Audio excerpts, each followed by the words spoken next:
Stephen Hawking, the man who transformed the way we understand the universe, is dead. He was 76 years old.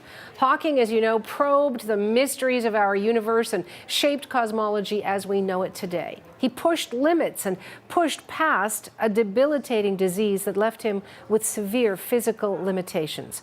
Hawking defied the odds against ALS to become what many consider the greatest and most recognizable scientist of our age. Fellow theoretical physicists say a star just went out in the cosmos. Well, my next guest would agree. He studied for his PhD in theoretical physics under Hawking at the University of Cambridge. Imagine that.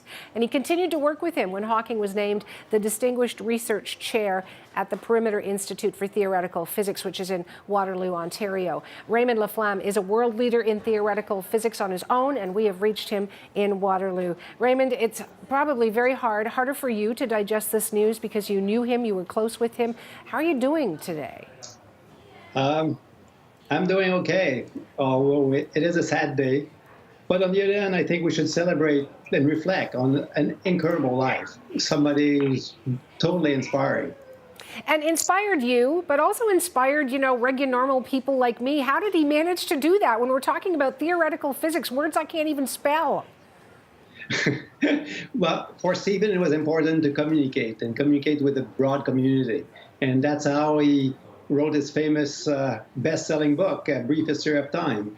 And funnily, at the beginning, when he first published it, he was worried that nobody would read it. And his publisher had told him that for every equation that he would write in the book, the audience would be divided by 2. So he decided not to write any equation in the book, and he was a total bestseller. Now, you met him back in 1984, and I mean, you're a smart guy. You were studying at the University of Cambridge. What was that meeting like, and did you have butterflies? Yes, I did. The program that I started at the University of Cambridge was a master program, a one-year course. There's no exams, so you have no idea how you're doing. And at the end of the year, suddenly you have a week of exam, a week break, and then you get the results. And I had no idea if I had failed or passed. And it turned out that I passed with distinction, was asked to go and meet the person in charge of the general relativity group in Cambridge. When I met him, he said, "Stephen Hawking is waiting for you. He has been assigned as your supervisor." He was on the 3rd floor of the building. And I never thought that going downstairs was that hard. I bet. And you know what? When you're going to meet one of the smartest guys in the world, you got to make sure you bring your A game. What did he say to you when you entered his office? He said, "Welcome.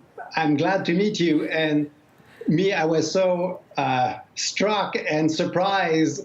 I had problem of adding 1 + 1, so I was really worried after I got out that he would say, "This guy is totally dumb." But Stephen was very gracious.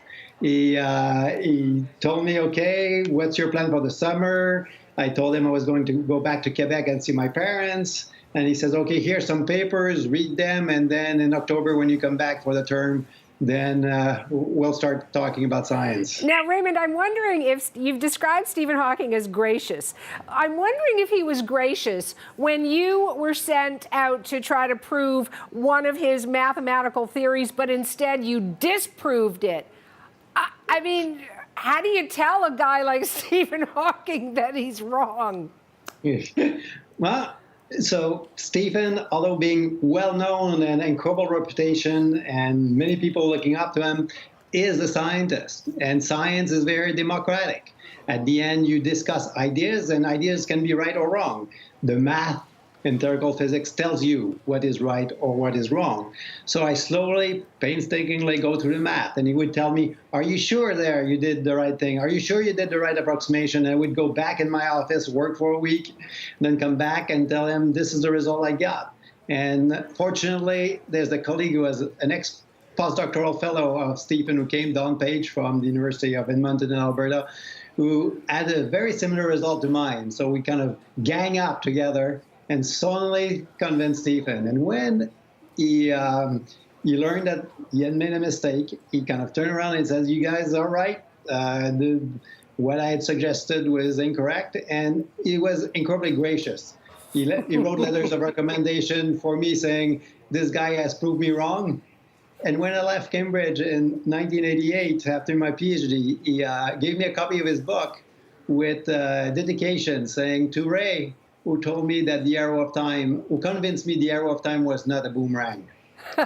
So, you know what? Boomerangs mean a lot for you. Let me ask you this. We're all thinking about Stephen Hawking in our own way, whether we've read the book or whether we've seen, a movie with the actor from England who played his role. He touched a lot of people. And you started by saying that he had that way about him. Will that legacy, do you think, continue? Is there another Stephen Hawking who will inspire us, who will continue to keep us thinking about our world and our space? So I don't think there'll be another Stephen Hawking, somebody, a brilliant mind, imprisoned in a body who doesn't function like the one that all of us have, but somebody who has this incredible stamina, this joy of life and pushing to do contribution in many ways. So I don't think we'll have another Stephen Hawking, but there are other people in the world which are inspiring in different ways. Mm-hmm. So we will have to, again, celebrate and reflect this incredible person that Stephen was and learn from him. You know what? I want to thank you for your time and thank you for sharing your stories. It was a pleasure to talk to you. Pleasure to me, too. And to Stephen, I'm sure. Yes. Friend and former doctoral student of Stephen Hawking, Raymond Laflamme. We reached him in Waterloo, Ontario.